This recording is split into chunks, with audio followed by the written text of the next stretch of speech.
launch in 3, 2, 1.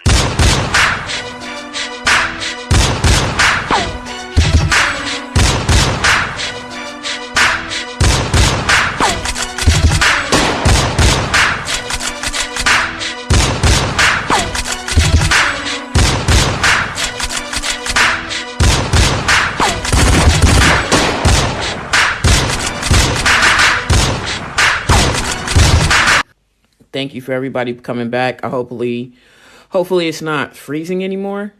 I hope so. The reason why I'm not showing my face, because like I said, it's not more about me. It's more about a call to action. What are we going to do next? And hopefully we can have conversation around solutions. Okay, cool. I'm glad that's better. Again, anybody is invited to come in the box. I don't want to put you on the spot and invite you if you're not ready to talk. So yeah. So at the end of the day, I'll start where I ended off, is that for one, hey, these cops are getting swift consequences for their actions, and they're learning very quickly that they don't get the same protection as their white counterparts. So for anybody going into law enforcement in the minority group, just know that the system of white supremacy does not protect you. They are willing to allow you to be prosecuted, run under the bus. This is not the first time that we've had swift action like this, because like even in Minnesota, when the African American cop accidentally shot a white woman, he was arrested and charged and convicted and did not get any help from the police union. So when you're trading in your blackness for blue, hey Ricky, thank you for coming back. When you're trading in your blackness for blue, understand that that system is not protecting you, right? And so when I say where's the outrage, I'm not being serious. I know as a community we are outraged at what happened to Tyree Nickel, but we don't have to scream and shout for justice, because the things that we've asked for when it comes to other police killings of unarmed men happen. These people were immediately fired. They will be charged today. They're releasing the body cam footage today. They said that they're going to do it Friday evening because they want to give businesses time to close, schools time to get out, and the kids get off the street, because they said the footage in the video is so bad that they're anticipating the community to be activated.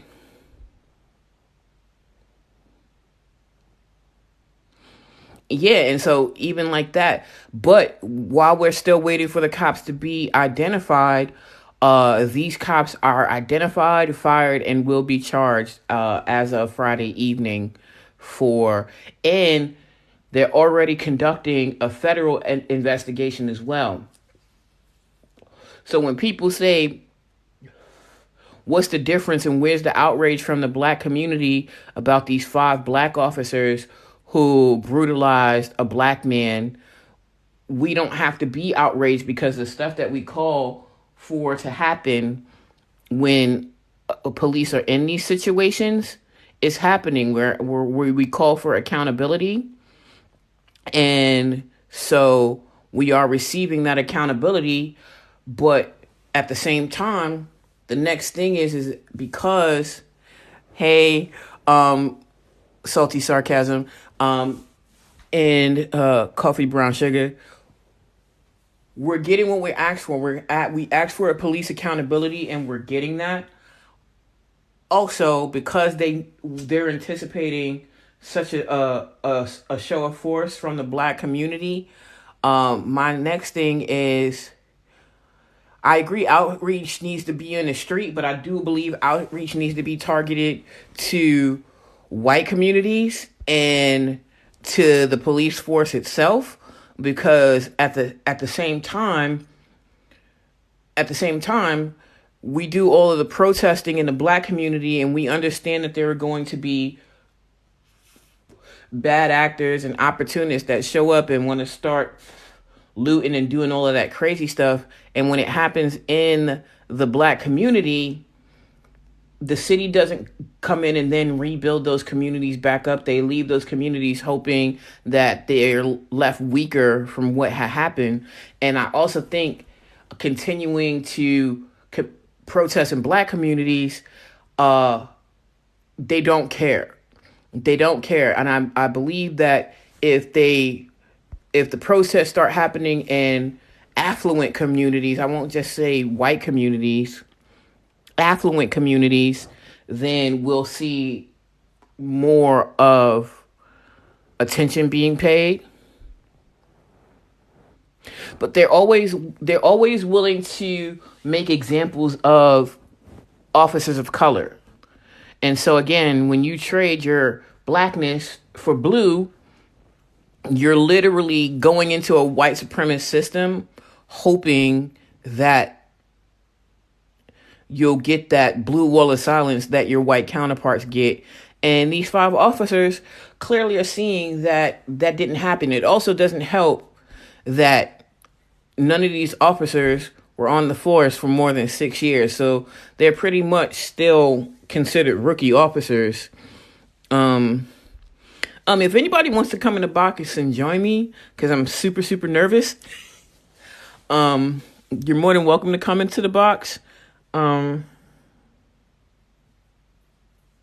That's why I keep saying a lot. But at the same time, we can't keep doing the same thing and expecting a different result, right? So, yes, I do believe that the outrage needs to be shown on the streets, but I also believe that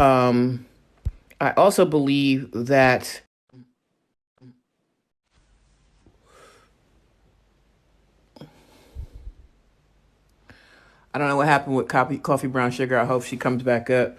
Um, but yeah, even in that, they didn't get paid administrative leave. They were immediately fired. Um, that's something that's different. So these are the things that we It as said you disconnected me. I was like, dang, what I do? I didn't do it. I'm not even touching my phone. Oh, they must have they own one. They own one. I done started preaching. They was trying to hurry up and get rid of me. So if you But could, people who are watching and commenting, can you please tap the screen and kind of protect the live a little bit? I know I don't go live a lot on my hey, Metal own. Melter. Hey, Metal Melter. But go ahead, continue, Brown Sugar. So yeah, they were not placed on paid administrative leave like YT officers would have been.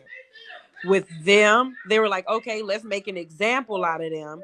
But now YT people can also say this. You guys have to the black officers have to learn to respect you first. But YT officers at the hands of white supremacy and in the white supremacist system have always killed black people or unalived black people. So now this will also be an example of black on black crime because it was black officers, five black officers who are the raccoons of the force, and trying to uphold these white supremacist values, thinking that they would get away with it. And the system showed them exactly what it was made of, that no, you will be the scapegoat each time. Well, You're going to we've get seen thrown this under the before. bus We've seen this each time. before. Just like with the Yes. officer of Minnesota, when the black cop accidentally shot the white woman while effecting an arrest in a traffic stop, he was fired immediately and charged immediately, and he was convicted. So we Yeah, all, and then you knew that was a white woman. So how dare he accidentally do that to a white woman? But you want to know one place that a black man or a black officer got away with unaliving a black teen? yeah, Wauwatosa, Wisconsin. His name is Joseph Mensah, and he has done it multiple times. He was let go from the Milwaukee Police Department, or he was let go from the Wauwatosa Police Department after the 17-year-old, and then he was able to go into another force. mm-hmm. So he is still an officer. They're not letting him go. Wisconsin is one of the most racist states in the nation, surprisingly, but it's up north. So yeah. Um, these officers though, it's just a way to say it's more black on black this, black on black that, and Yeah, to but show how pure they are and that they can do no wrong when they generally do all of the wrong. yeah. So I know they'll try to spin that narrative that when will Black Lives Matter to Black people? Well, they do matter to Black people. The only thing that didn't happen in this situation that we would also call for as a activist community is that they're on some sort of national registry. So if for any chance they don't get convicted, they can never be police officers again, right? That's the only thing that didn't Right. happen. The thing about it is, we as the Black community never ever said that we don't want people to get their due process in a court of law, but we're saying we don't want unarmed Black people to be killed on the street. We want them to be whatever you're arresting them for. We're not saying that Black people are above crime. We're saying that their crimes are not worthy of being worthy of their due process. Unalive Yeah, their due process being overstepped, and police being judge, jury, and and execution. executioner. I made a video about this not too long ago that police brutality, police unalivings are only justified when it's black bodies. Yeah, They and always find a reason or an excuse, or they try to dig up old dirt or say that they had drugs in their system in order for them to justify the unaliving of a black body. yeah, they always want to criminalize the victim, Exactly. especially when the perpetrator is a white officer. Um, but at the same time, what we're saying is that two things can be true at the same time. These cops deserve everything that's coming to them. Whatever that punishment is going to look like, they deserve it. However, they're only facing this punishment so quickly because they're Black officers, right? And so, for all these Black officers who want to jump up and defend the police, look at what they're willing to do to you as Black officers.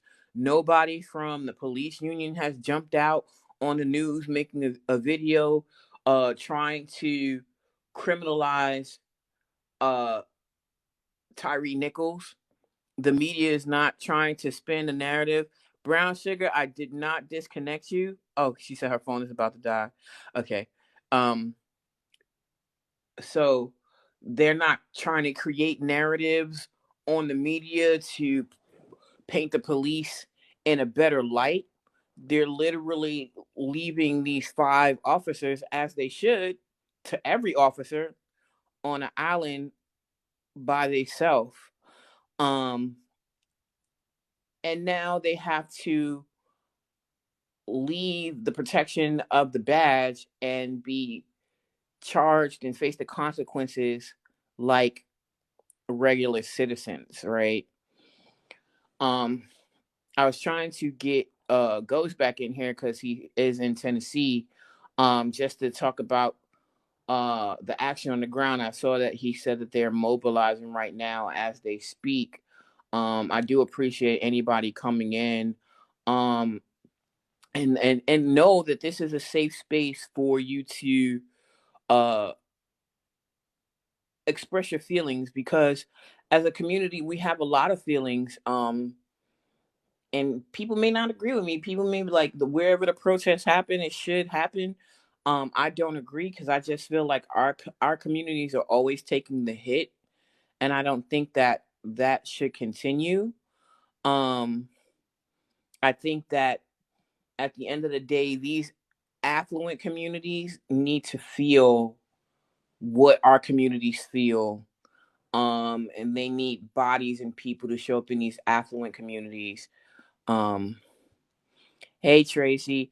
We're talking about because I seen a couple of videos um of conservative, racist, and black conservatives talking about where's the outrage in this situation. The black community doesn't have anything to say because the perpetrators of this police brutality are black, which is disingenuous. So I put that question up there because that's the question that I've been hearing. I've offered my opinion on why I think there's no outrage. Now I'm not gonna say no outrage, but no visual mobilization as far as calls to action on social media in regard to the Tyree Nichols situation. Um, I'll repeat again: one, because these officers have been immediately fired. um Looking at the news and everything, they will be charged as of Friday evening. They're also going to be releasing the body cam video at 5. So all the things that we call for when any other black person is unalived, the things that we have to fight to get in holding police accountable, these 5 officers are getting that. um Also, I believe they're getting that because uh they thought that the Brotherhood of Blue were going to protect them, but now, um, as minorities in law enforcement, they're understanding that that mechanism of white supremacy is willing to throw them under the bus and make an example out of them to say, see, things are different now. We're prosecuting and punishing these officers, but it doesn't count when you only do it to officers of color. Am I giving any grace to these officers? No, they deserve whatever consequence that they get, whatever. Uh, and that's what we want BIPOC officers to understand. Um, that badge and that uniform don't protect you like it does your counterparts.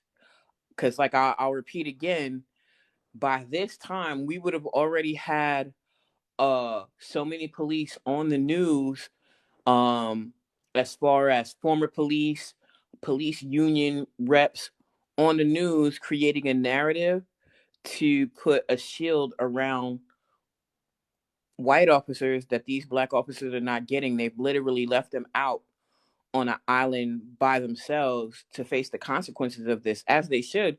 But it should be all inclusive. It shouldn't only be officers of color. Even in Florida, um, I forget the gentleman's name, but the officer who got convicted.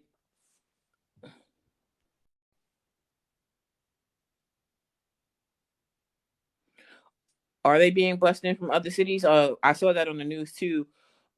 Everybody officially who has seen the video have said that the video is so egregious that they're prepared for people to be out on the street. Um, they're so scared about the video that police are ramping up and preparing nationwide. Um, Talking to the people who are or hearing from the people who are in contact with the family who have seen the video have said the video is worse than George Floyd and Rodney King put together. Um, I'm going to watch it for the people in my community who can't. I understand that a lot of the people, a segment of the Black community, feel like it's trauma pause, and so it's like a double edged sword. We want to hold the police accountable and see what they saw and see what they did, so that we can ensure that they're held accountable. But also we understand that it's a very hard watch. And then we also understand that they're again releasing the body camera footage Friday.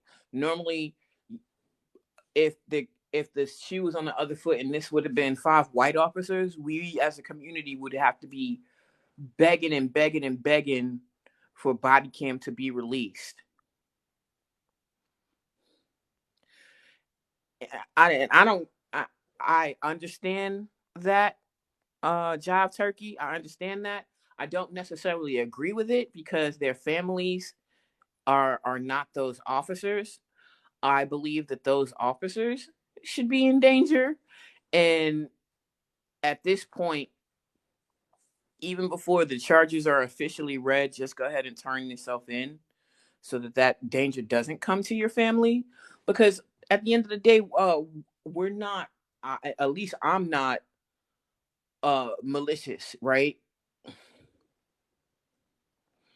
I'm not malicious. I would hope this would have been resolved with no one being unalive, but we've already lost one life. I don't think that more loss of life will help. Yeah, and that was the one thing I said that didn't happen, is that the only thing that didn't happen in this situation that grassroots organizers and activists have called for is that, obviously because it doesn't exist, that these cops are put on some national registry, so that those um excessive force complaints that one of the officers had would have been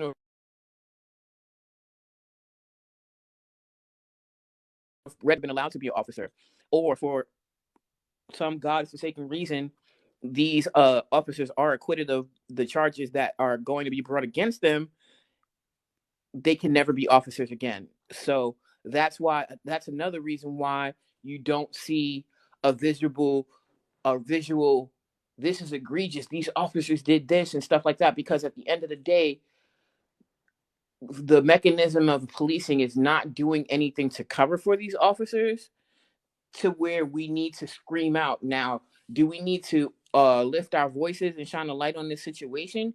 Of course we do. But we're not going to do it the same as if they were criminalizing the victim and trying to give these officers administrative leave, and trying to find a way to get them back to work, right? And so I feel like those who ask, where's the outrage in this situation, are being disingenuous because we're getting everything as a community that we asked for.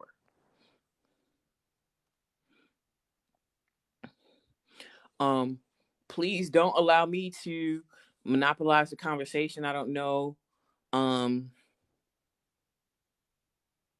how many people are comfortable, but if you want to jump in the box and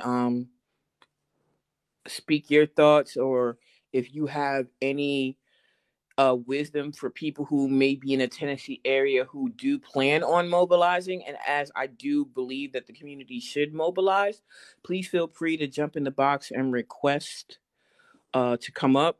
Because I am super nervous because I really don't be doing lives like this.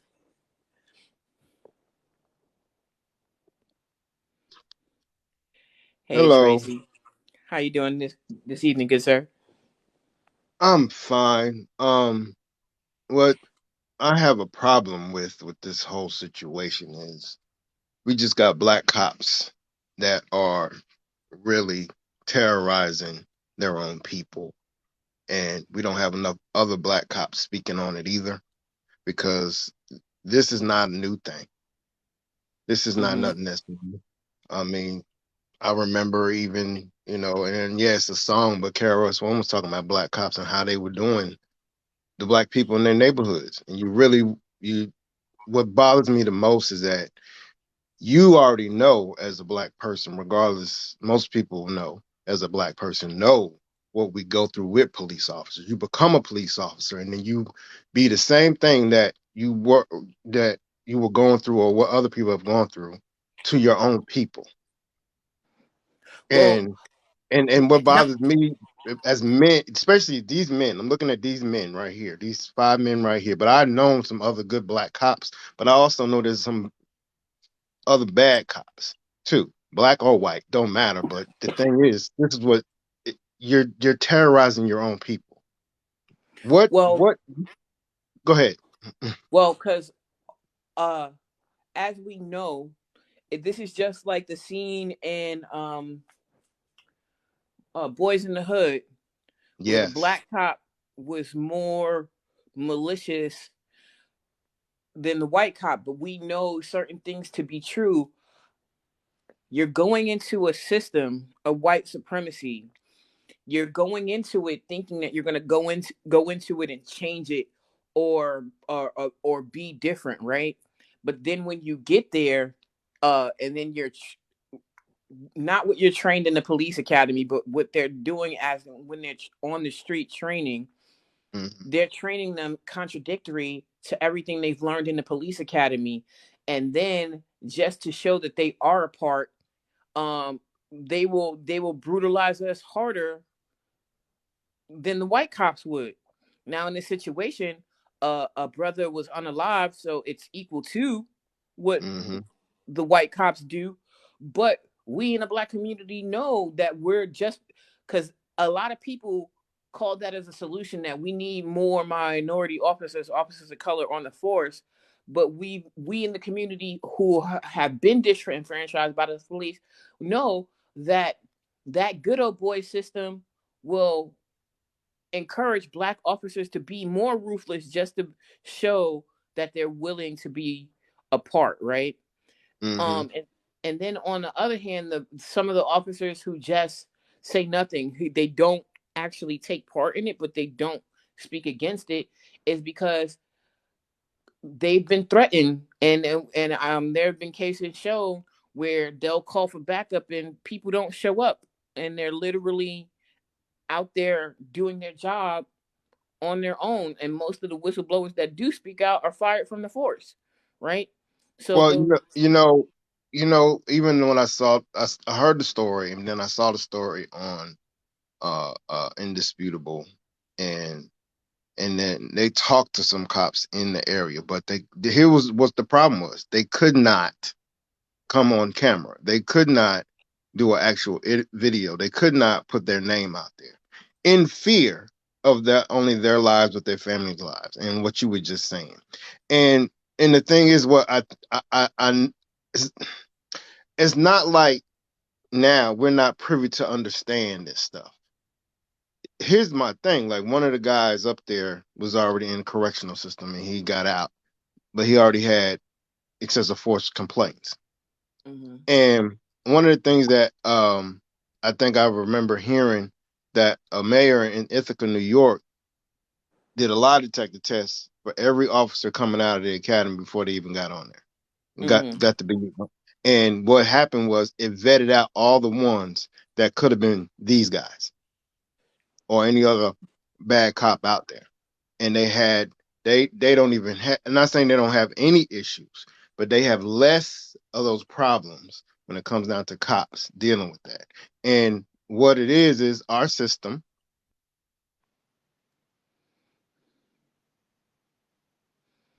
we set it up to be, um and it's still, until until we cops stop going in there doing this, or they start standing up even for themselves, even though I know you got to have the few to start the many. But until then, we're going to still have these issues.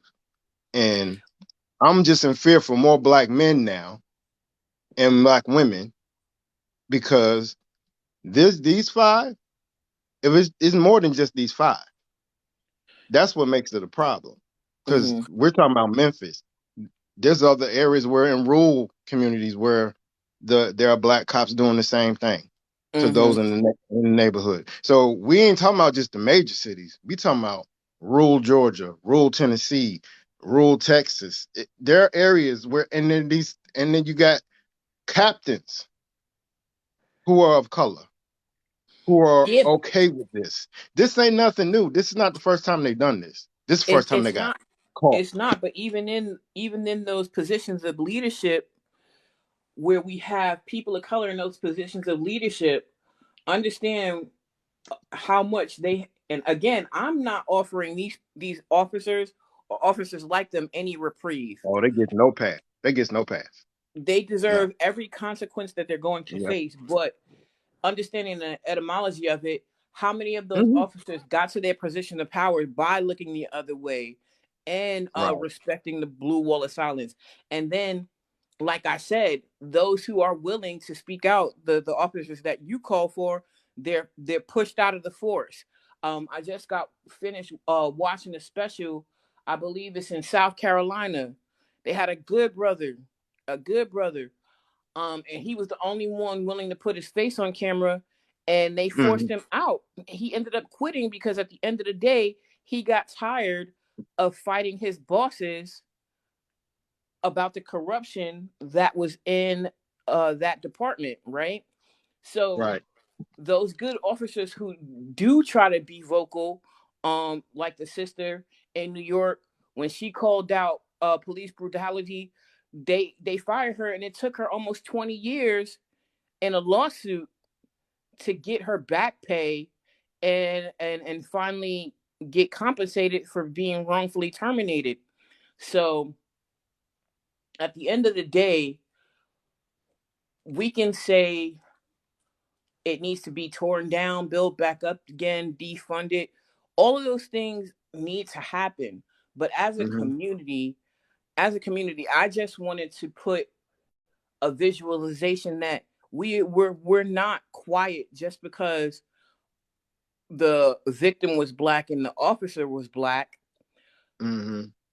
We are outraged, but the thing about it is that we don't have to do the same things to get accountability because the officers are black. They are willing to throw them under the bus, Oh right? yeah, that's what I saw so quickly because every other situation that we have had when it comes down to where it was white officers or any other really other for some reason and most other ethnic groups if they were white passing, they would hold everything up. They'd be on administrative leave with pay. They wouldn't be fired. Very rarely that you saw they got fired right away. They want to make an example of the black cops or the POC cops because as we remember a few years ago when the black cop accidentally shot the white lady. It wasn't on purpose. Not that I think that the woman should have died at all, but he went to jail and got plenty of years for it. Exactly. Just like the same officer, he was a East Asian gentleman who killed the dude at the traffic stop. Yep. He got fired and charged, and were held accountable. And so what I'm saying is, if you're a person of color, don't think that the mechanism of white supremacy that runs rampant in the police department, that shield and cover that they give to their white counterparts, you're going to get that. There's so many black officers I see on this app, so many crimes, so many black officers. Ghost, can you mute your mic real quick? um there's so many black officers who are caping for the system of policing, but if you are in a jam, look at what's happening. When you're in a gym and you're an officer of minority descent, they will allow for you to be fired. We haven't seen yet, and this situation is weeks old. We haven't seen one police union rep. Normally Fox News, all the other news outlets would Nope. have retired police on trying to criminalize the victim. None of that has Mm. happened in this situation. Why? Yep. Because the perpetrators were people of color. And so these people like I saw one comment said, we're cooning and bought into the system of white supremacy Mm-hmm. of that blue line, and that blue line is doing nothing to protect them because at the end of the day, for them, you're expendable. Well, where are the people that are saying he should have complied? Where are those folk? Are they saying that now? Now that you got No, everybody in here that's black, no, nobody's nobody, saying that. none, Nobody's saying none of those narratives are coming out. And again, these are the privileges afforded to you if you're a that. white police officer. Because even in Tennessee, had all the perpetrators of this crime been white, we would have had to fight for everything. We would have had to fight for them not to be on administrative leave. We would have had to fight to Yep. get the body cam release. We would have had to Yep. fight to get them charged. Yep. Um, and then we would have had to combat narratives in the media of how Tyree Nichols was a criminal element and all of that stuff. And we don't have to fight those things because they offered them up. They're releasing the body cam footage today at 5 in the evening, right? This is Well, something. hold up, Ray, whatever. That had nothing to do. Black Lives Matter is not the situation here, and that's not even right to put that up there like that. Because if you're gonna say that, then you should have said that. You should have said that when we still had people in the hood killing one another. Stop it. That's not even necessary. That's not even part of the subject right now. Yes, and Black lives do matter. They do matter. We know they matter. But and we also know we have people who are those up there who don't think that. So we haven't had people in our own community that don't think that. But that this ain't time for to put Black Lives Matter as if that's a problem right now. And this is the situation. I don't appreciate that at all. and that's another narrative that I saw on videos on the TikTok streets is uh uh I don't if Black Lives Matter, then why this and stuff like that. And so they'll use the discord between us to say that we don't care, right? And Mm-hmm. many people, outside of the fact that I'm not a big content creator, so I'm not going to get thousands of people in here, but this Mm-hmm. live is going to go across and they'll skip over these lives and they'll go straight to the ones with the black folks that are cooning, talking about he should have did this and he should have did that, trying to offer up reasons saying that this person deserved to be unalived, right? Right. Right. and and so that was Giving another thing. giving the cops a pass, basically. Yeah, and Trying to give them a pass. Yeah. that was that was another reason why I wanted to go live, is because, yeah, to provide a safe space to have those conversations. Go ahead, Ghost. Yeah, go ahead. In 1980, how y'all doing? Good. How you doing? In 1980, y'all, they had six white officers that beat a young man that went to school with my brother and sister, and they beat him unconscious.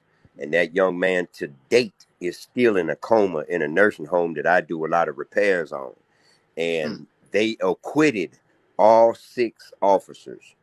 This was worldwide news, and that happened in 1980. It was 1980, 81. Now we have this going on. Uh, yeah, it's fixing to get real ugly because they let them officers still get paid. They didn't indict them officers. I think it took like a year or 2 years for them to get indicted. These officers, this just happening immediately. They go ahead and they charge these officers. Now the other thing is that they're already out on bond, and like LaRocca saying, they're saying that this beating is worse than the Yeah. um the Rodney King beating. The thing about that is Rodney lived through his. This young man didn't. This is terrible. Mhm. Mm-hmm. This is where the buck should have stopped many years ago. But now, This young come man on, suffered man, because he wound up going to the hospital, then died. You know, man. like they beat him down so bad. It was and what I know that what I do know from what I did see and part of the Thank you radio, for the follow. part of it, they really didn't have any information on him. Actually, what it was I think I saw that it was he did he had a traffic issue the day before, Yeah. and they found him.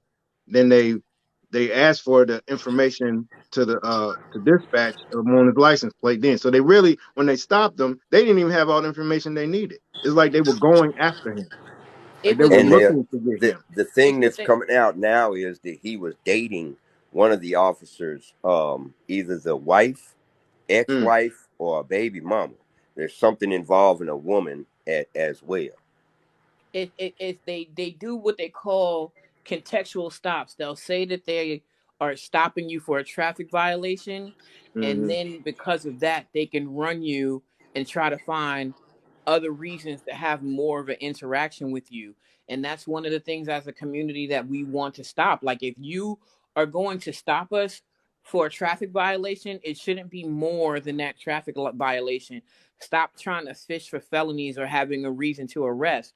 But then again, this mechanism of policing and white supremacy, it's those quotas that are put in place.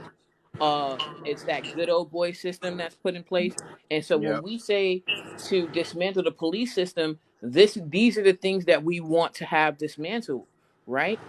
Yep. Another Right. reason why these officers are facing consequences is because none of them have been on the force longer than 6 years. They haven't been there to build the bonds to have Oh, they ain't people. done enough favors. They haven't done enough favors to have the Mm, bond for people to jump out the window and cover mm, for them. right. Mm. I don't know. I don't know what the guy in the comment section is talking about as far as assumptions and speculation. First of all, the thing is that it's 5 officers beat Oh, this young man, and he did not have a weapon. Those are facts. They beat this man to death. I don't give a damn about an assumption. The man's dead. It doesn't matter about assumptions and speculations. The proof is that these men, these officers, regardless of color, right now, they beat this young man to death over a traffic violation, whether it was a good one or bad one, good stop, non-stop. This young man didn't have a weapon. They at beat this all. young man to Yep. death. They became the judge, jury, and executioner all in one. They That's what we jumped got to him fight five against. And on this is a one young with one black man person. that never Hey, Miss got in trouble. Pris. Hey, Miss Pris, I'm gonna make you a moderator real quick. If you see somebody talking crazy, just go ahead. If I miss it, just go ahead and block them for me, cause I don't really have a lot of moderators, because I'm usually in other people's lives. But anyway, what Ghost said is absolutely correct. And for somebody to say assumptions and speculation, the family relief that they beat him so bad that his internal organs Mm. started Come on, failing. man. How can That's how bad they beat him. They beat how him can so people bad that even his say neck was stuff like broke. that, bro? That's what hurts me. How can you even, and people like that? That's what makes me want to snap. How can you even sit there and say speculations and assumptions? If it was your son, would you want somebody saying that? Oh no, This it's was a not in their. baby. It's not in So their backyard. They're not hold saying on, that. They're hold not gonna on say for that. me real It's not in their quick. backyard. So anyone who I've made a moderator, you have the power, and because I want this to be a safe space for our people to talk. If you see anybody talking crazy or just being uh contrarian or agitators for no reason, just block them. We're not going to give them the attention because they're trying to derail the conversation and turn it into something else. Um, so that brings me to the next point that I have written up there. And Ghost said, and the other live that I started that was not working well, that they're mobilizing right now. Mm-hmm. Please don't bring the fight in the black neighborhoods. Go to those affluent neighborhoods. Hmm. Yeah. Go to Exactly. those affluent Yep. neighborhoods. Yep. Yep. Yep. I agree. You know, we just Correct. had we Shot just had Town. another Correct, young Shot man. Town. We just had another young man 30 minutes outside of the city. They did the same thing. 2 white officers pulled the young man over where they were trying to stop him. He was delivering food, and it's 10 o'clock at night. It's dark out there in that part of Tennessee. They don't have any street lights. And the young man got off, he was just delivering the food and going home. And he was doing 10 miles over the speed limit, and he made it to the house, to his mom and dad's house. He went inside.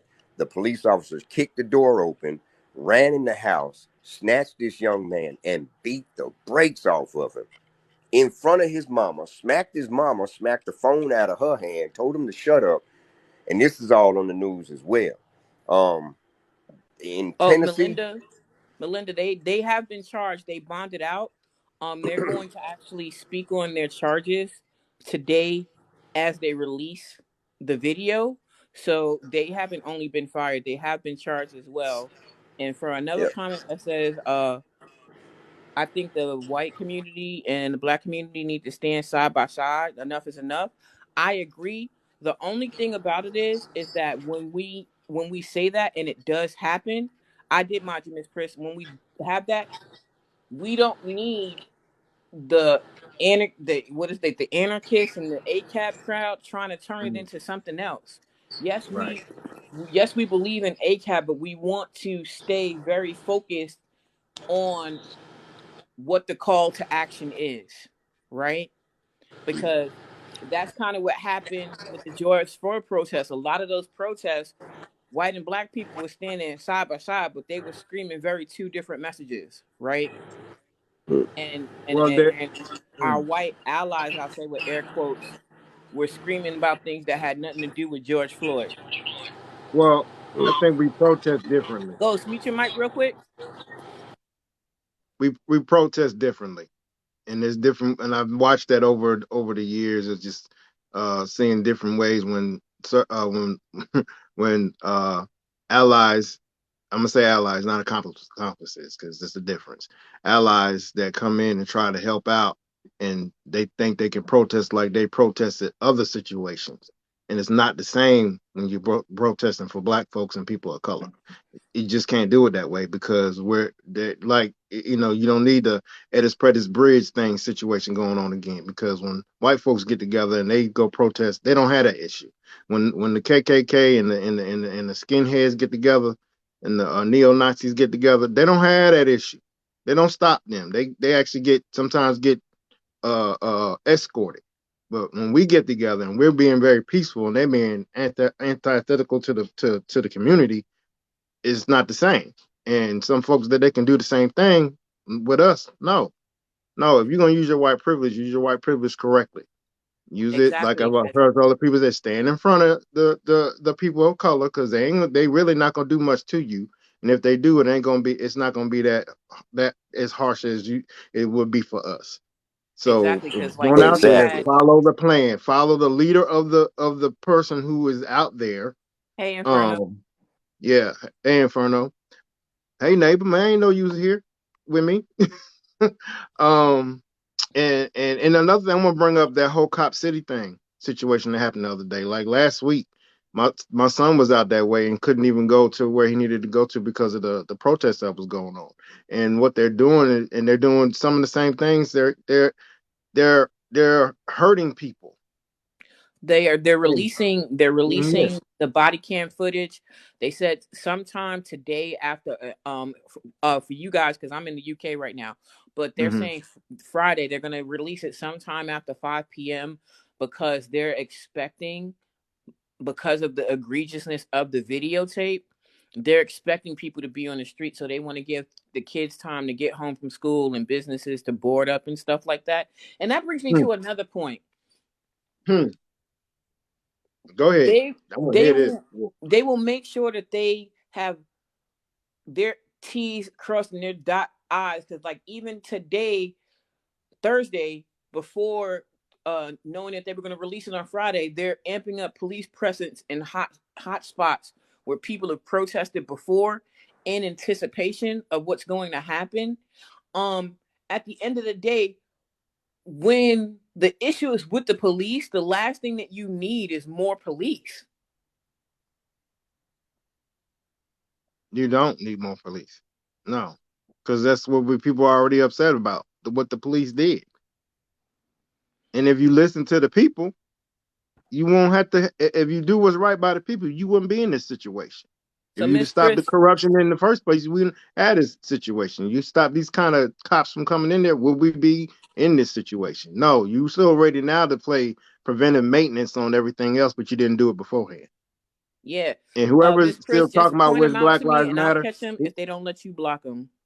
whoever's still saying Black Lives Matter, y'all need to stop with that stuff.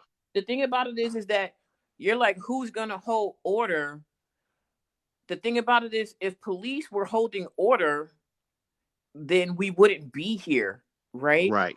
At the end of the day, as a community, this is where we hold ourselves accountable and we police ourselves and we hold order for ourselves. That's in the planning of your mobilization. If you're planning to go out there tomorrow or Saturday or whenever people go out, be organized in what you do as a group. And if anybody's doing anything outside of your mission statement and your group, you as a group hold that accountable. Even if you have to stop marching, somebody break a window, everybody start marching, and hey, call attention to that. But at the end of the day, adding more volatile police to a situation that's already volatile is never going to solve it. Mm-mm. That's like pouring gasoline on a fire. Because all they're gonna do is uh uh come out there in their tactical gear. Somebody's gonna do something crazy. One of the cops is gonna get mad because we're protesting something that we have every right to protest. It's within our rights to protest, and they're gonna do something to cause more problems.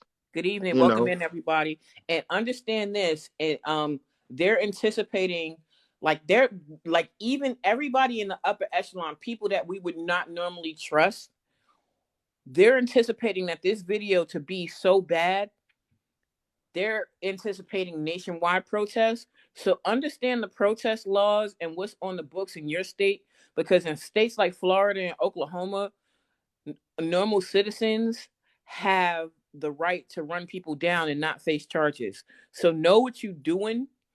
If you do plan to go out on the street as a community, we should show up in force out on the street. But at the end of the day, know what you're doing in your state, because we don't need more unnecessary bodies. So protect yourself. Hey, LaRocco, go ahead and mod me if you don't mind, baby girl. I I think I did. Let me do it again. Put a comment because it's not letting me do it from your name up here. We don't need Martin Luther King back because they killed him and he was peaceful. and which Martin Luther King you talking about? Because the And one of the last few years of his life, that they don't want that one. you Yeah, they modded don't want up, that one. Ghost. The thing about it is, but even before the last days of his life, we don't Hmm. need leaders to quail the black community and try to calm the black community down. No, What we no. need are black leaders that are going to go in these spaces that the black community can't get into and shake the room. That's the only way we're gonna get stuff done. We can't do it quietly, but we gotta do it in a way that's gonna be, not uh killing more people. But we can't be going in there acting like, okay, well, we just gonna take this and you give us that. It's that give and take. No, there's certain things that we just gonna have to say, no, we not gonna uh Inferno. let that go. We gotta keep fighting for this. No, Thank we you. ain't gonna Thank go you. for that. Thank you for Don't throw coming a up, carrot Tony. in front of us and let us keep walking. Inferno, I agree with you. I do believe in some instances it should be blood for blood, because I believe that the system of white supremacy only respects two things: loss of finance and loss of life. But where we've been docile for so long, people are not ready to die for it, right? I feel that in my heart. And until us as a community are ready to die like the rights leaders of old, we're gonna be stagnant. Go ahead, Tony. Thank you again for coming up. I totally agree with the sister, man, the queen that just spoke. And I'm close to the area. I'm about 10 minutes from Memphis. And one thing I kind of wanted to kind of bring forth. I'm not sure if you guys have already talked about this, and I see it in the tagline, where's the outrage? Because the police officers were black. And I am more outraged that the police officers were black. And because I think that's one of the problems, that when a black police officer encounters other black people, it seems like they come in with that same mentality Darrell, can you as mute the your mic white real police quick? officer. I'm sorry, Darrell, can you mute your mic real quick? Yeah. Give me a second. Go ahead, Tony. Sorry about that. Yeah, and I think sometimes they come in with that same mindset when when other black police officers are policing black communities. They come in with that same mindset as white police officers. I don't know if that's, we can have, as one another, as black people, we can also have this implicit bias toward one another. And I've experienced that also with black police officers, where they are just as aggressive with black citizens. Um, so I guess my issue, because these officers are black, I'm my outrage is furious, because And I and because we want a diverse police force. But if we get this type of behavior from the black police officers that we employ, then I mean, the black community don't stand a chance, and it's sickening exactly, to me, and it's scary. exactly, and that's why I put the tagline, because people were creating a red herring argument saying that the black community wasn't outraged because the officers were black. I was like, not only are we outraged, but the only reason why we're seeing what's happening to them is because they're black, right? So Hmm. two things can be true at the same time. Yes, ma'am. Yes, Okay. ma'am.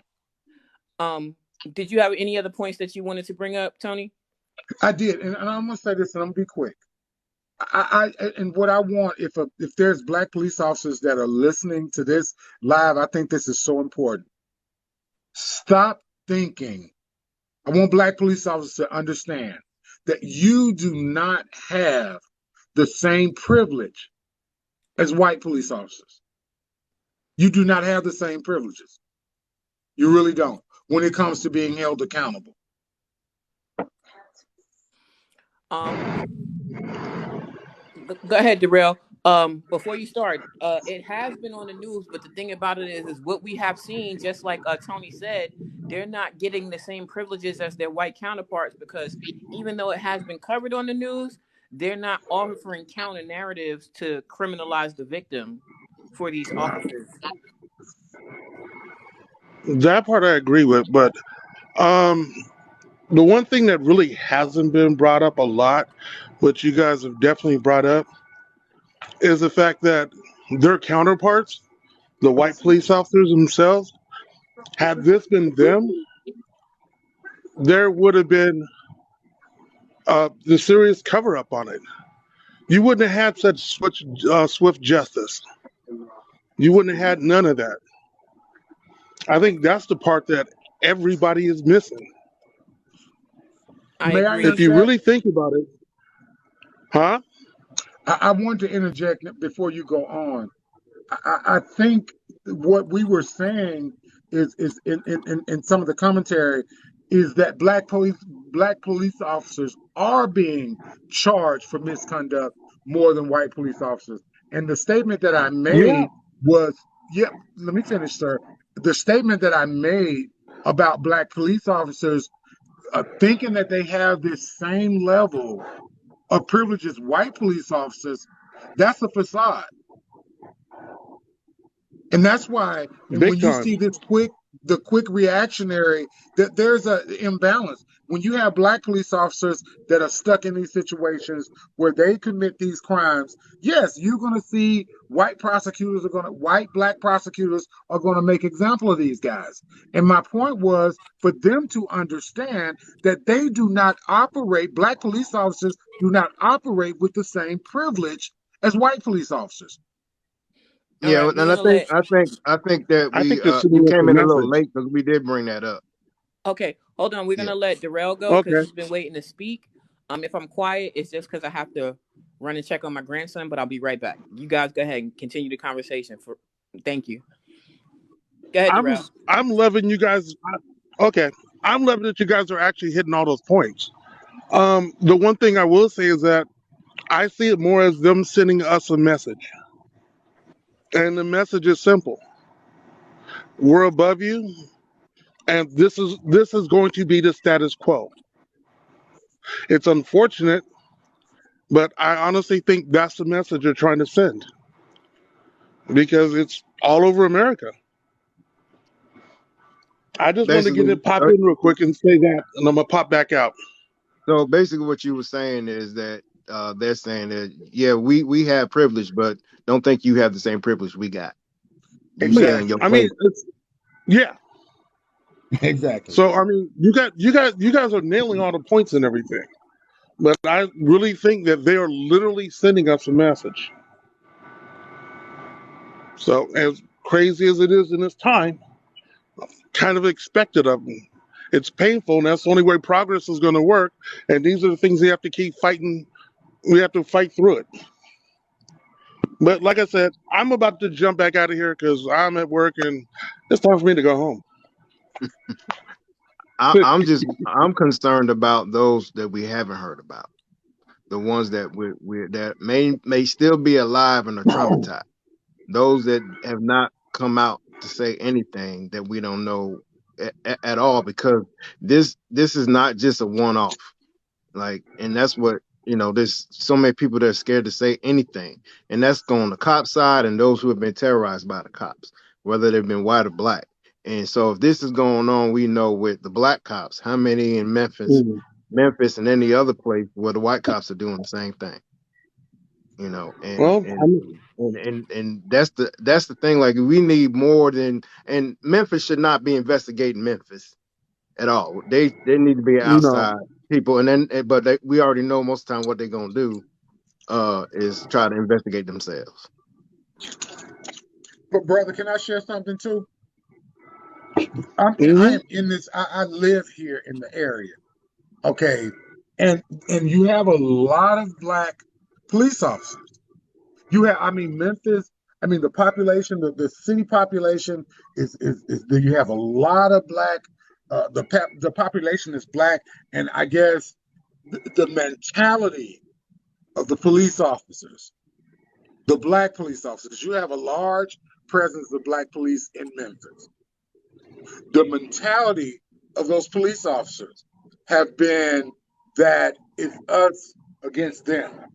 And that's been, I mean, hmm I don't care if you poor black, if you are, if it just seems like there's this unconscious bias amongst us and black police officers that we carry, that we are all inherently dangerous to each other. And our police department has, I don't know if they've been brainwashed or how this thing has really kind of encapsulated throughout the black police community. They see, they view us, they view the citizens as being thugs. They view us as being criminal minded. We're not given the benefit of the doubt. The Hmm. areas, the communities in Memphis are majority black, and they're over policed, and they're over policed by black police officers that look just like us. Well, it goes That's into a the problem. mentality. Oh, sorry. Go ahead. It No, go goes ahead, into sir. the it goes into the mentality that also that it's a lot easier for them to come after us, because most of the time we don't get represented legally. We don't have the money, to even uh try and fight anything, even if it's just a ticket most of the time. And we're not going to go through the long process of going to court, because we just want to get it over with. As the person I used to go to court when I used to catch shoplifters as a loss prevention, and I used to see it all the time, that most of us would not fight our tickets, and that's just the tickets. We didn't even talk about the other crimes or the stuff that we really didn't do, and we're easy targets. So even for black folks to get their quota up as a cop, where you gonna go? You gonna go to your own people, and because most of the other affluent neighborhoods, which is not mostly us, will fight everything. They got good lawyers and everything. So your percentages goes down as far as conviction is concerned, and whatever however they see it. And it's a shame that they, instead of trying to help, we know there are a few that help the community, but it's not where it should be. And we're just easy targets. And I think they take into that mentality because they, just like you go in any job with somebody, you think you went to training, this is what you're supposed to do. Somebody say, no, don't do it like that. That's not how we do it. This is the easiest way to do it. And it's the same thing they do with these cops. And they go Excuse me. into it and nobody says anything until something big like this happens and nobody got your back. Excuse me. And brother. that, mhm. Real quick, real quick. Thank you for being patient with me. Had to make sure my grandson was still asleep. For everybody who's in here, can you please just protect the live, because we are talking about the police and they like to report. So if you could just hit the like button. Um,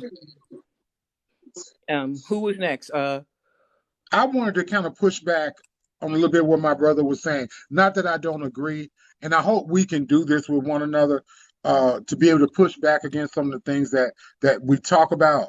And why I push back a little bit, brother, is this. What my concern is not so much as quotas. I'm a mental health guy. I'm a therapist. What my concern is the mental capacity of these black police officers. What has altered your perception to view the same people that look like you as criminals? And there's something going on. There's something going on in the psyche of our black police officers to where they treat people that look like them. Now, if you've ever watched I watch a lot of TikTok videos with police interactions, white police officers interactions with white the white population, and there's a lot of grace and a lot of empathy given there. And I've seen black police officers how they interact with white people. There's a lot of empathy. There's a lot of humanization, if you will. They see them as human beings. And so, Exactly. and, Exactly. and Just can so, I interject real quick? sure, So, sis, go ahead. and I want Miss Santiago to have an opportunity to speak, but it's a kind of a mashup. Like I said, two things can be true. Right. It's a mashup of what Tracy said and what you're saying, because that empathy and respect is given because in the back of their mind they Yep. believe that they have somebody in the background that can come and fight and advocate for white offenders, where they automatically believe that black offenders don't have that same network of support. So that's another reason why that empathy is given. Not I agree with both of you. And just to comment, uh, we as black people aren't a monolith, so we always Exactly. have room, especially in my lives, for pushback. As long as we can remain respectful, all points will be heard, except for if it's ridiculous coonery. But I'm gonna give Miss Santiago a chance to speak, and then we'll go back around. And if anybody else wants to come in to add to the conversation, just please request. I just want to say real quick, Tony, I do agree with you on that too. Thank you, Go ahead, sir. Miss Santiago. I think you're still on mute. Oh, there we go. I'm sorry. uh, this only like my second time coming on alive. Um, I lived in Memphis for a long time, and I raised 5 young black males around the same age as those police officers. Um, Memphis would tear Memphis up. I lived in Fraser Ooh. in Memphis when a sheriff shot and killed a young black male. And the way Memphis came down on that corner, I lived on the corner. There was so much destruction to people's houses. I had to watch my car. they were throwing, cans and tearing up the fire station. So had they not acted as fast as they did, that is what they could have looked forward to. Okay, Miss Santiago. And that brings me to the second point that I have on the screen is stop protesting in black neighborhoods. Do people need to hit the street for this? Absolutely.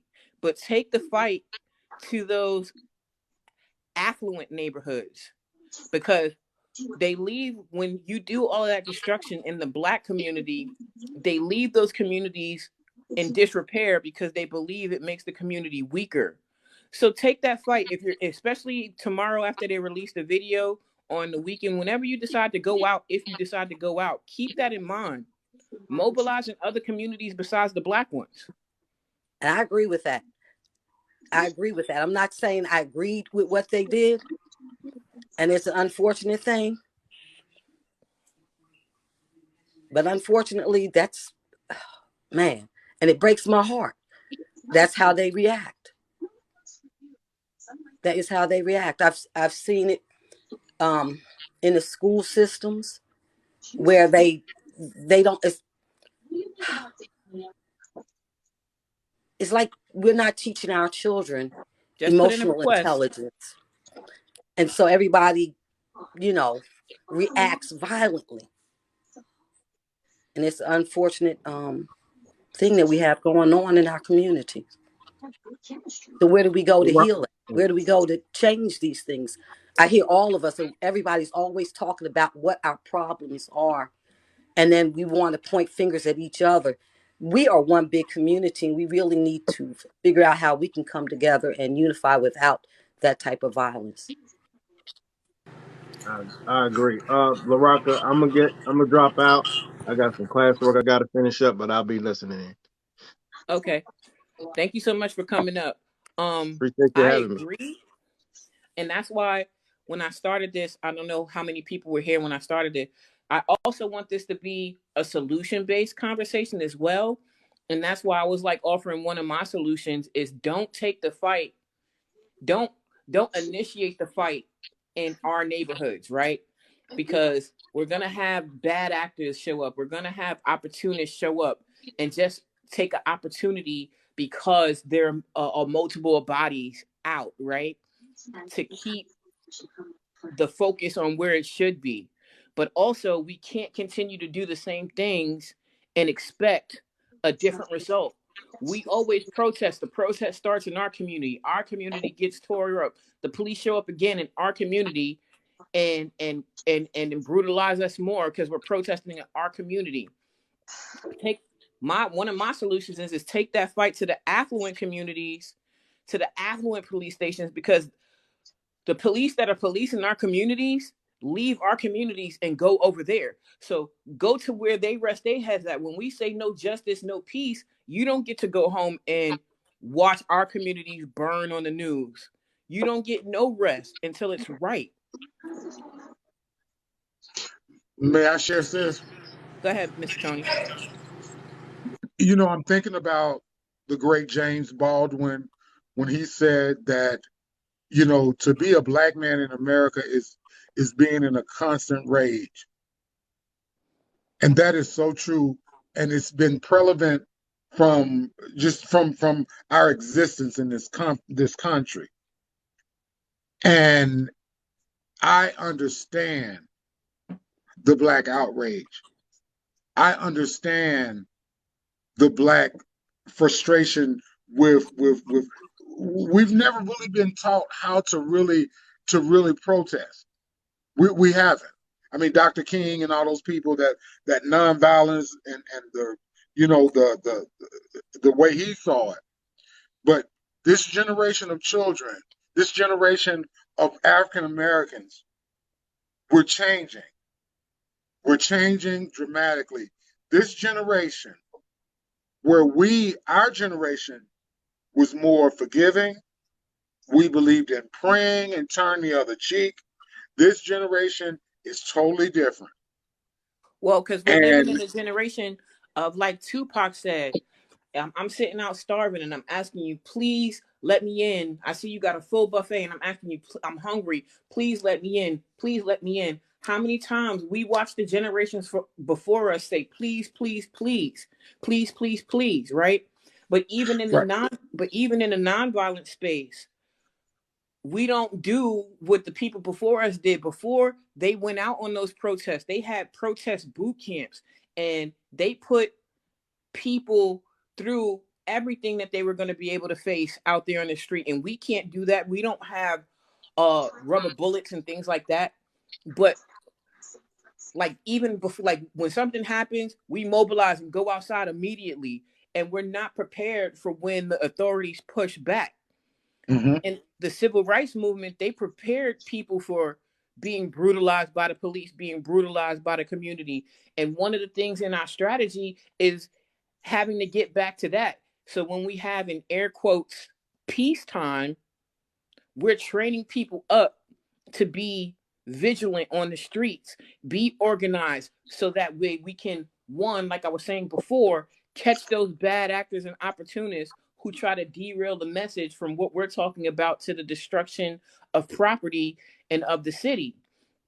Um, at the end of the day, we have to, as grassroots organizations, grassroots leaders, we can't keep having these calls to action and calling people to show up, and outside of marching from one place to another, have no other organization behind it, right? Right.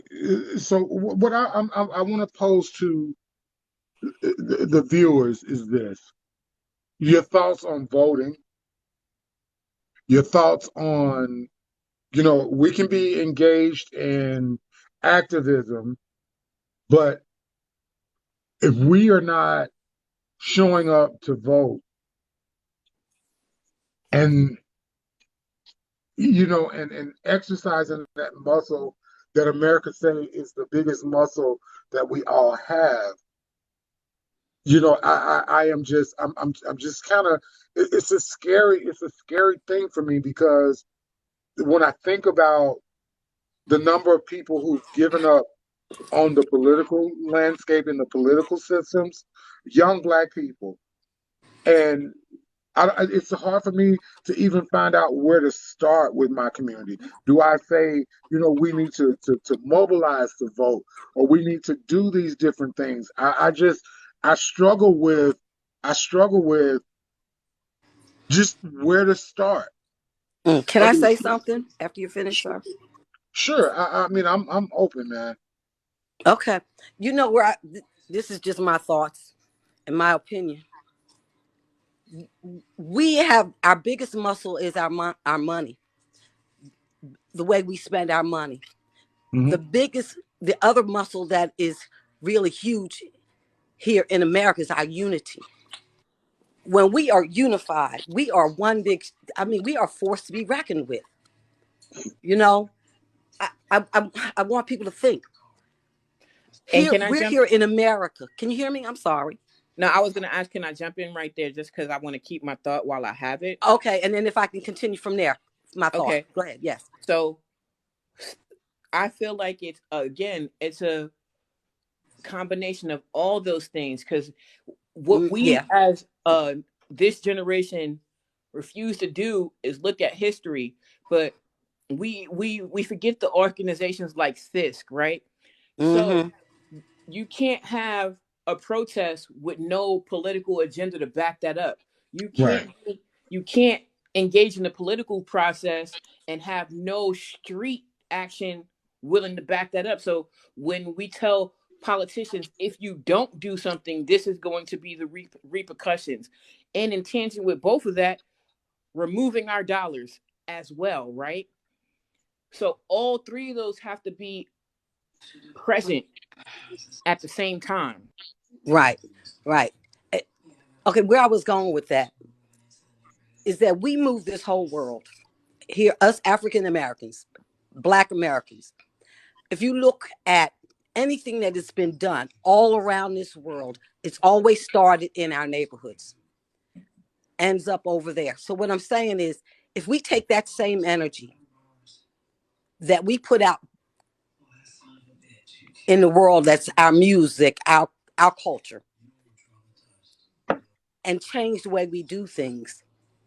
As far as like, instead of us moving away in our neighborhoods, start moving into our neighborhoods, start building our own farms, start farming, start buying only from our black farmers, stop running to the grocery store, start going to somebody who is selling what we need as substance, start Oh, building our towns up, oh, Rosewoods, uh, that I'm sorry, because that Black just Wall reminded me Street. of something. When we start doing things like that again, we can Yeah, grow. But the thing is, we're gonna have to be able to police ourselves and be able to fight against that that's going to come against us, because that's what's going to happen.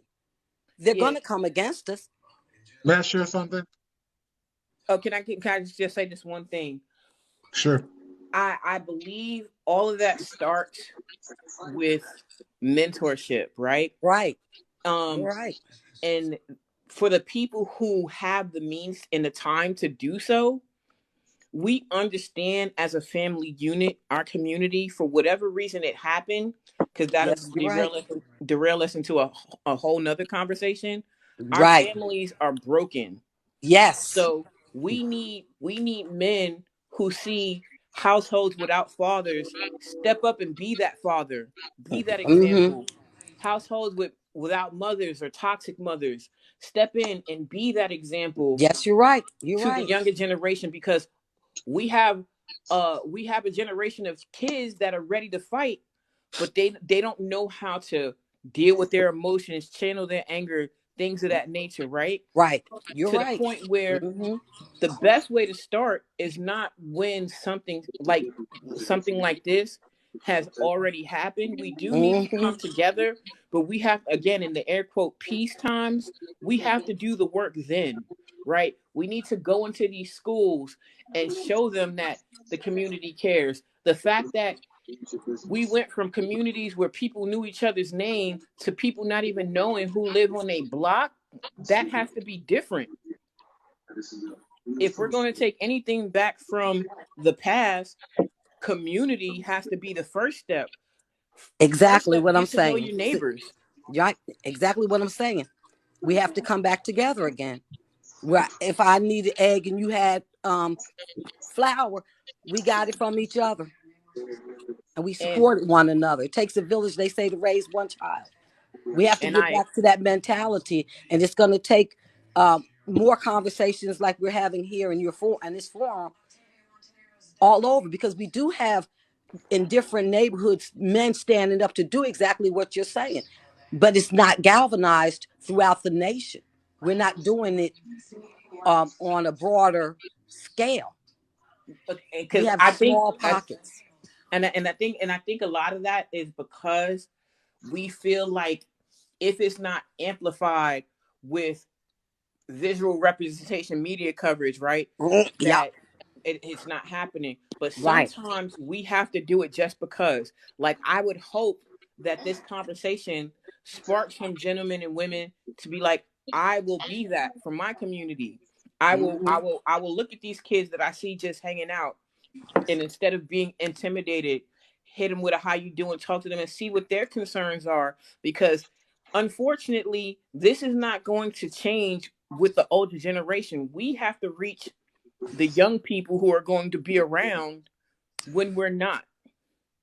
And if all they see is brutality and see us marching and seeing very little change, that makes them want to divest from the process. And So you're right. Hmm. it's on us to reach out to them and, Hmm. one, let them know that we hear their concerns, bring them to the table. Everybody who shouldn't be talking about this shouldn't be over the age of 35, 40. Like, we need 20-year-olds, 18-year-olds. We need them engaged in the conversation, not only recognizing them when they're in trouble. Right. And you're right. You're right. And I hope, May I like you said, we interject? get somebody get sparked. Yes, I'm sorry. And this is what this is my kind of my thought process about everything that you ladies were talking about. You know, I am of the mind. I'm a retired military guy, 21 years, and I've been a clinical social worker for the last 10 years. And my focus has been working within my community and helping um, my community understand the mental nuances of just healthcare, and that mental health is a part of your overall well-being. I, what I've come to believe in this whole process is that we can do what we can do on our levels, for micro work we can do in our communities, but I think for the greater perspective of our communities, I think we are missing a leader, a leader that amplifies our voices as a united voice. Because one thing about this, our governmental system and how this stuff works, you know, we can say civil rights, but black human rights get lost in that conversation. It And gets lost in that conversation. And Exactly. until we have a leader that possesses the wherewithal to sound the trumpets and a united voice, and what and the media has a lot to do with this. can I And interject right there, real quick? But we as a community also have to stop uh cutting our nose off to spite our face, because we're looking for this unfallible, perfect leader. And I'm not saying you specifically, but they're waiting for a leader to be perfect. Look at the Black Lives Matter organization. The minute that they found an opening as a community to cut it down, they cut it down, right? So when we have to acknowledge, because there are a lot of people up there ready to do it, the Tamika Mallory's of the world, the My Sons of the world. There are people willing to be the voice of the community, but instead of amplifying them and championing them, our own community is fishing and looking for ways to cut them down and and um and tear them apart. And so as Can a I ask you a community, question, young lady? And I apologize. What is the age range of the two people that you're talking about? uh I believe they're in their late 20s, early 30s. Right. And the people you believe, and this is just me asking questions. Um, the people that you believe that are maybe doing that, are they the older generation of people, No, or I've is it the literally, from same gen?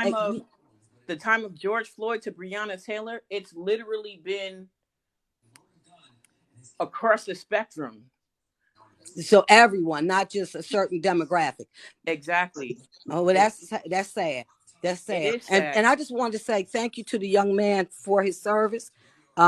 I'm a veteran as well, and I believe in mental health because I work in mental health myself at the VA. So thank you for your service. Um, thank you. a young lady, I was thinking that if it was just a certain demographic, it's an unfortunate thing that a lot of people look at, uh, like a religion will say that a person, because they have a certain way of being or doing or talking, that they're no good, they're full of sin, and so we can't trust them. Hmm. So I was wondering if it was people more in that demographic. But if you're And saying it's across the spectrum, then I'm wondering now what would cause people to not galvanize behind those voices like we did behind Malcolm X, like we did because behind May I? Martin Luther. What would? May I? I Oh, was right. let me trying to just put. get, because I'll be real quick. Yeah, I want to I hear be, her what she had to say. Thank you. I believe, for myself, I believe it's because, again, in the so-called peace times, they've conditioned our community after the civil rights movement to be docile, right? And on top of that docileness, they've also conditioned and programmed individuality. So I am who I am on my own, but that ideology is not even natural to the Black community, because we as a people are a tribal people. And so Yes.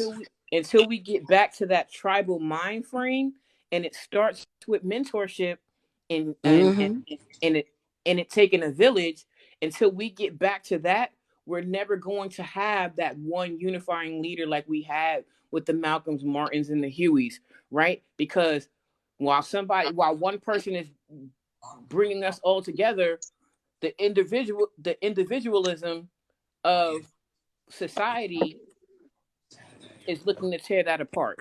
But go ahead, Mr. Tony. Okay, this is what I want to say. Um, and you made some good points, but what I want to keep at the forefront of this conversation is that George Floyd, Trayvon Martin, um, these things were happening way before we came into existence. And the people that fought to get the civil rights movement underway, I think the template is still relevant today. It's still relevant today. The problem is what I see as the problem is that because we're not allowing ourselves to be taught how to, because we learn by being taught. And sometimes, as younger generations emerge, different ideas and different ways of doing things and different concepts that has not been proven yet, people are so anxious to say, you know what, that don't work, or the Dr. King way don't work, or the Malcolm way don't work. But Malcolm and Dr. King's way has been. I'm sorry, I can't hear because it's somebody tapping in my Oh, I'm ear. sorry. I thought. Because the Malcolm and the Dr. King's way is foreign to them. And I think where we really disconnect, we Black folks, we got to learn to study. We have to study from our history. We really do. And we have to learn to pick and choose ways that where we see that work. It's not about being docile. It's about being smart, and it's about being meticulous in the way that we move. And just because we got a different generation of people coming up and they are fervent about they want change. Change never happened overnight. And Dr. King's era, the civil rights movement was the only big piece of legislation that we can point to that really changed the lives of Black folk. You know what? And forgive me if you don't mind. I'm a very I consider myself to be very intelligent, but sometimes sometimes some things got to come in force or by force. Sometimes we can't always turn the other cheek. Sometimes we got to be ready to stand up and fight. And since that's Sometimes not what I'm we got to saying, be. Sometimes that's not what I'm we saying. got to be able to be willing to stand up, because it's like this. If we go back to doing things like that, bring it like that young lady was talking about, the tribal mentality, the village mentality. Okay, when we start, because together we can run the world together because of May I, the ju- may I because of jump the way. in? Yes. So But we this is changed the world. hold We on, Mr. changed the Tony. world Hold when on, Mr. Dr. Tony. King. Hold I'm on. sorry. Hold on real quick, because I just want to jump in on that point. Again, I say this is a situation where two things can be true. What you're saying, Mr. Tony, is true, but that movement was able to be dismantled by things not working together, right? And we see it now, even in these new protests. The people who want to protest people peacefully condemn the people who are about that action, right? And I say, if we're gonna think new, it's all a tool. Yes, we show up peaceful, but if if if it has to get more than that, that fear needs to be there, right? The one thing about it with those leaders, even though that they were nonviolent, they were willing to face the most violence and they were willing to die for it. What we're saying as a new generation is that we not going to be martyrs anymore. But if the people who are peacefully protesting work in conjunction with the people who are ready to fight back, we would get further, right? Because at the end of the day, you can threaten so much, threaten so much, threaten so much. The reason why we haven't gotten any further is because we've been threatening no justice, no peace since the civil rights movement, and these people have been allowed to have so much peace. So we have to be willing in this ideation of civil rights to really make it unpeaceful. So let me I'm, ask you this. Let me ask you this mhm. before you go. Let I want to stop you there. When you say we got to make it unpeaceful, what do you mean? Can I answer that for you, young lady? No. I You want can to hear the answer And I for mean, sister am you. I? answer. Can I answer that first, and then you can No, rebut after I answer that? I want to hear the sister speak because she brought the point. I want to hear her exact definition of making it unpeaceful. What does that look like? What it looks like for me is more Malcolm and the Black Panthers. We show up Okay, like but see, Martin. wait a Hold minute, on, sis. you Hold asked up. me. You asked me. Stop. Let me finish. But you're going back. You're going Let back. me finish. You didn't But let me you're finish. going back You to let the you didn't even let me movement. finish. Okay. Okay, so fighting back is like the Black Panther Party surrounding the police with guns if need be. I I don't know what your stance on guns is, but surrounding the police with guns, showing them that there will be instant street consequences if you come into our communities and brutalize them. Is that the answer for everything? No. There are times where it calls for a more diplomatic option, and if they're respecting that, then yes. Sis, Can sis. I say something real fast before you? No. Let me let me because Yeah, we can I do it. asked the question and she brought it to me. And so this is what I'm hearing you say. Okay. Now, in one frame, you were saying that the idea of the Malcolms, the Martins, and all those were, and what I heard was almost that they were like a thing of the past. But you reverted back to the Black Panthers, and you reverted back to the ideology of Malcolm X. If that's what you heard, That then you that heard me was a little. wrong. That was a That's little.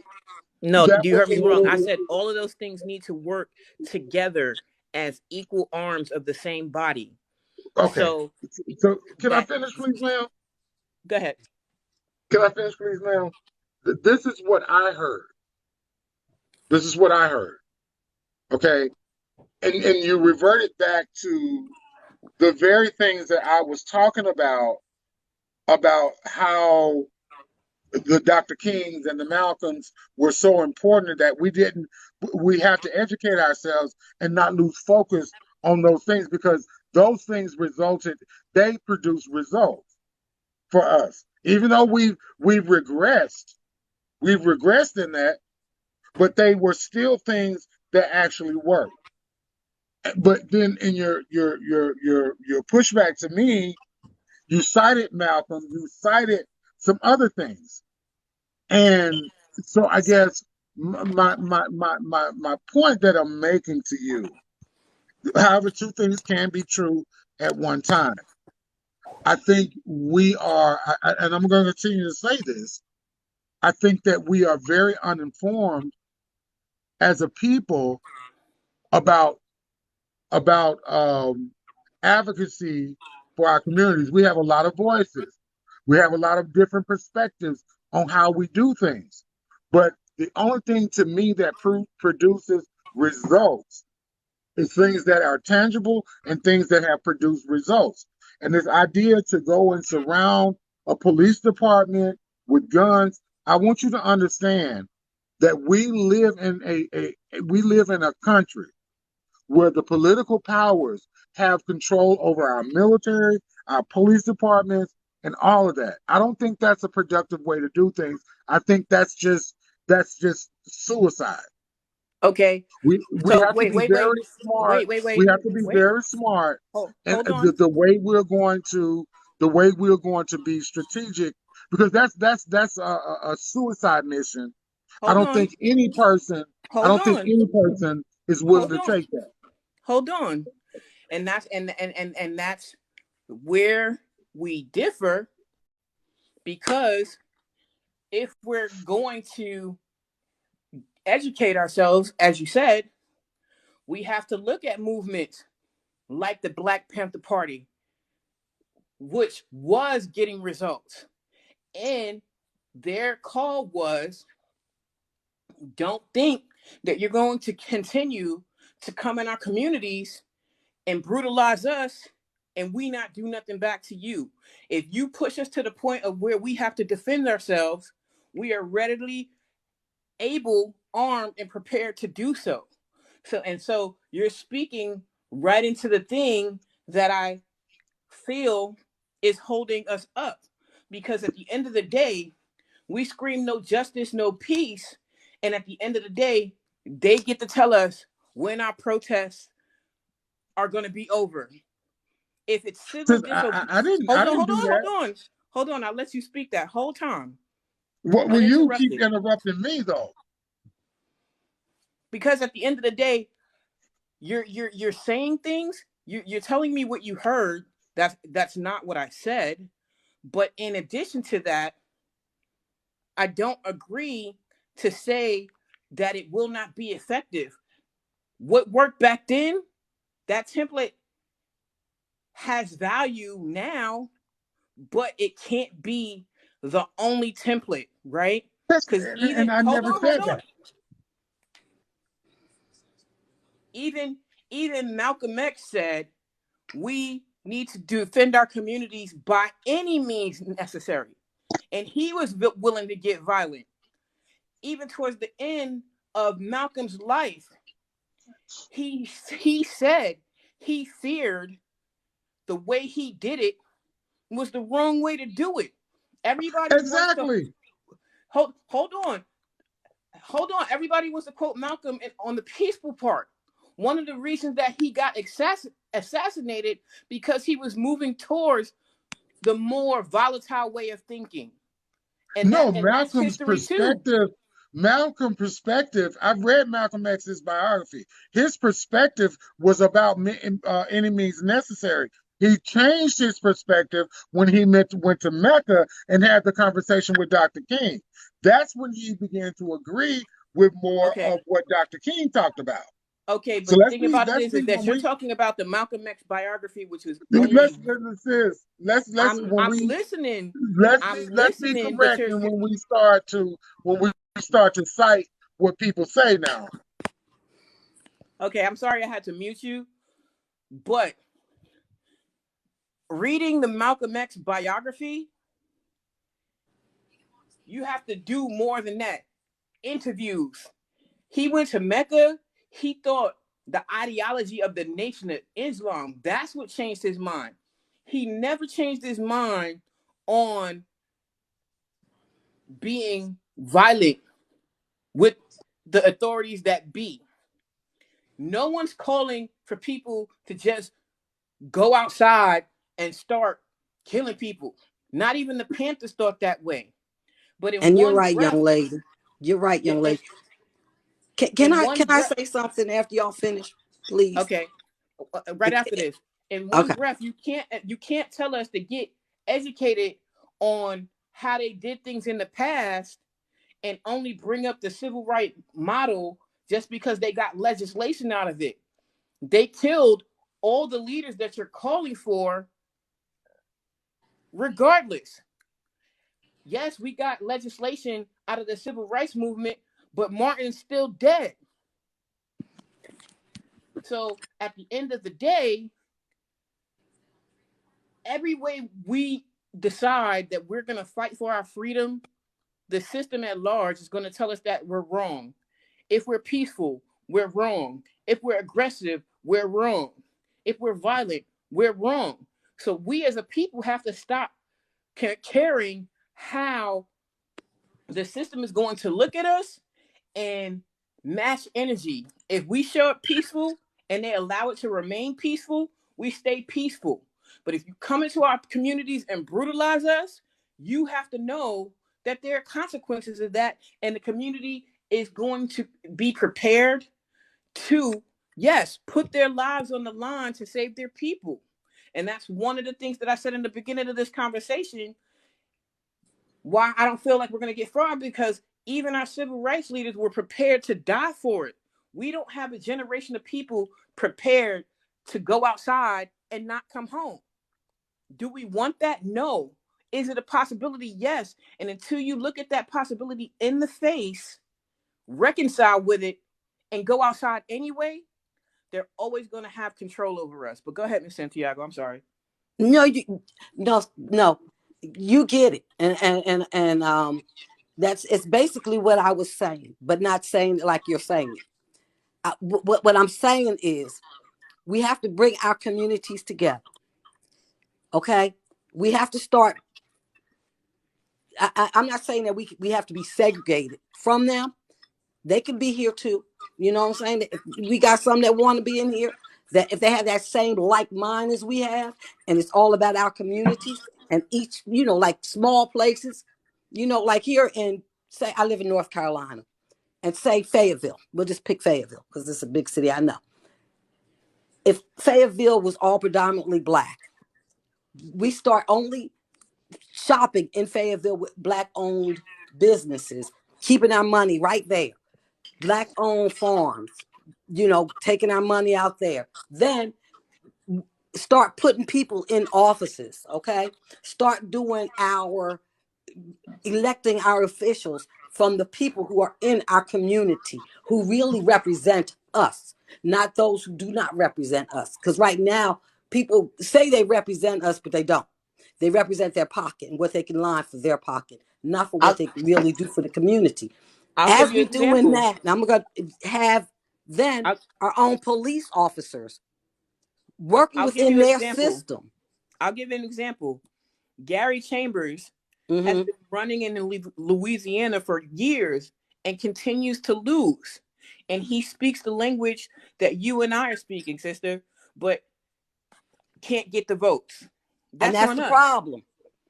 That's on us. At the end of the day, that people say that we as a community don't hold us accountable. Well, that buck stops with me. 90,000 registered voters of the Black diaspora in this midterm election in Louisiana didn't even show up to vote, right? So, yes, we have to engage in the political process. We cannot divest ourselves from the political process, because they're going to make the laws with us or without us. And we have a better chance of survival with them making the laws with us, even if we don't get everything that we want. But we have to have behind that political arm a grassroots street Police initiative, force. not even a police force. We can hire our own police force. We can Well, the start thing putting about our it own is police that the force thing about it and is on this. that. The thing about it is that we can get to that, but we're talking about long-term laws to change the way law enforcement, be it our own law enforcement or the existing system, Right. interacts with our community. When we engage with the political process, we have to have an equally as strong revolutionary minded street presence that says we will come out in the street in droves. We will be in your face. We will be confrontational. And if you push our backs against the wall, we are willing to sacrifice our bodies because we are so serious. And those things have to work hand in hand, along with the education piece, along with the mental health piece, right? So when you're saying that we have to come together as a community, you can take a town like Detroit, where 90% of the city is Black. The neighborhoods, they're mad abandoned buildings.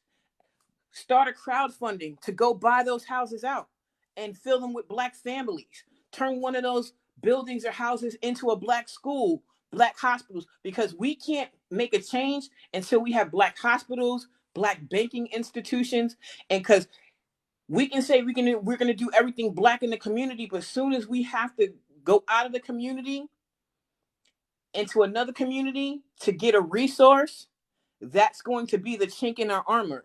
And it's usually in those spaces, healthcare and finance. Because if the white banks got your money, there's only so much you're going to do. If the white hospital is treating your body, there's only so much help you're going to get. And they'll use the threat of withholding those things to control our communities, right? So I believe that we do need to get back into community, right? But we have to also understand, as we're building those communities, we have to do the work to make sure that they're healthy communities, because we still have to get over the divide that they've placed between our men and our women. Because as long as we have black men and black women denigrating each other, talking about all men ain't shit or black women are less desirable, it's going to be harder to build those communities. And unfortunately, the generation behind us, those ideologies are rampant. And so when someone says, how do we start? Unfortunately, finances are going to be needed, because we can't create those communities with no money. We can't buy land with no money. So we need people to start an investment pack, an organization to bring in dollars so that we can go into communities and cities that are majority black and start buying up the property, because that's all they do with gentrification. They wait for the property value to go down, they buy it for cheap and build it back up and price black folks out of the community. So a community that was 90% black turns into 12% black. They've been doing it from the past until present day.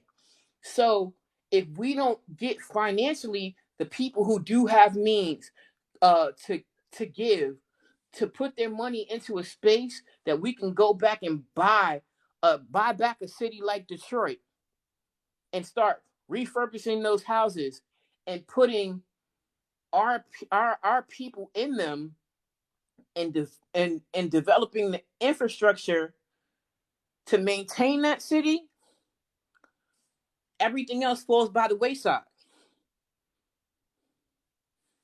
I'm sorry, Ms. Santiago, you can go ahead and talk. And again, anybody who wants to participate in the conversation, feel free to request to come up, as long as it's respectful. You said exactly everything I was thinking, and in a different way. We're saying the exact same thing. You know, I'm just an older generation. I'm like 60, okay? Yes, So ma'am.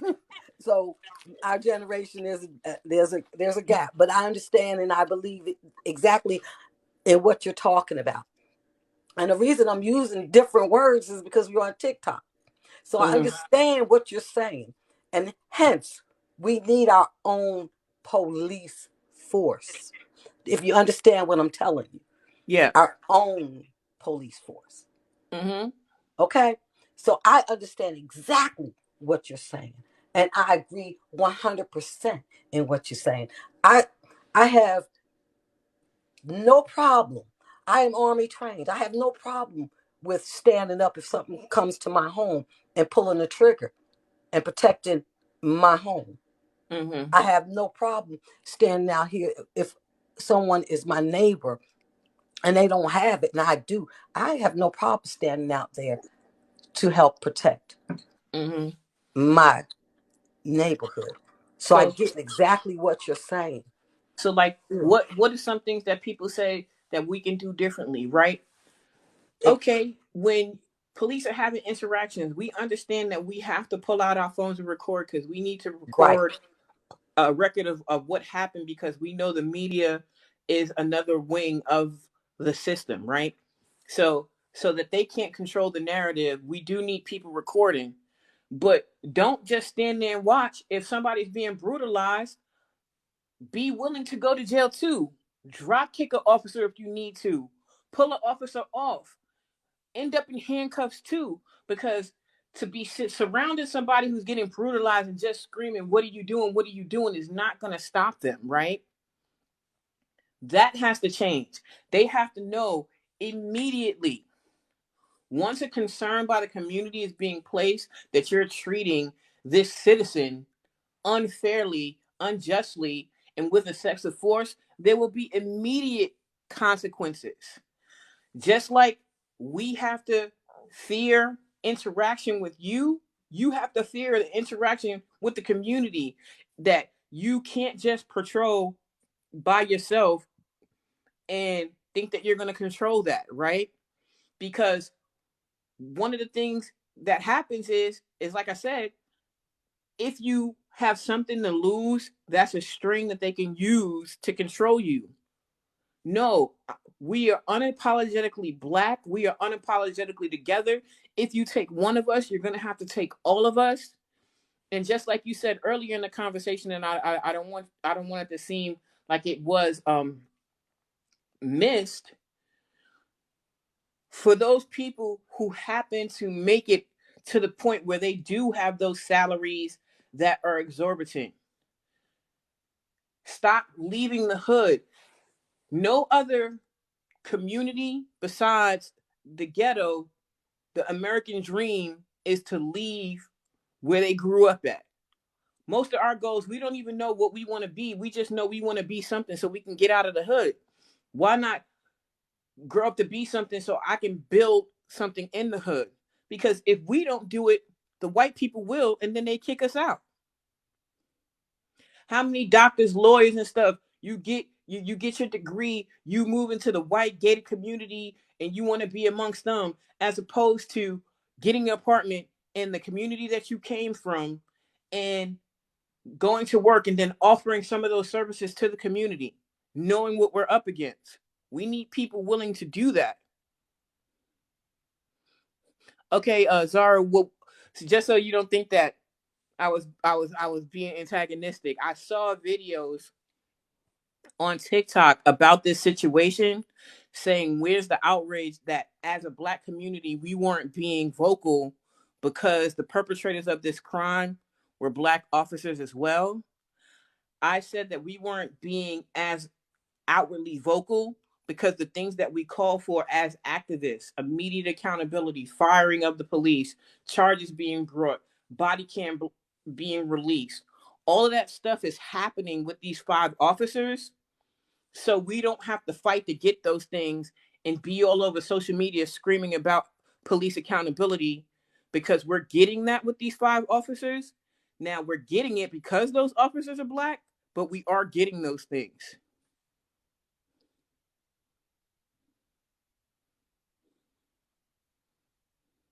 We're saying the same things. Are unfortunately you weren't here for the beginning. We're saying the same thing. But Miss Santiago, if you have anything else you want to say, I'm gonna allow you to say it. And then I'm gonna wind it down. But I wanted to give you time to give your closing. No rebuttal. Everything you've said, you're spot on. I agree with it. We have a lot to do as a community and bringing our money together and making sure that everybody is fed in the neighborhood. You know, if I stay here, money needs to be staying in the hood so that everybody's eating and not just me. If I'm here as a doctor, I need to be making sure I'm spending my money in that neighborhood as well as living in it. And that's all of us in the neighborhood. So with that, we're not So going to thank you talk in for. the echo chamber, but I do invite you to come back. I'll do these every day if I have to. How do I Around end? this same time, and I do welcome you to come back and participate in the conversation. I'm going to go ahead and send everybody love and light and end this live for now. Thank you so much for coming in, and you're going to have a beautiful evening, morning, wherever you're at.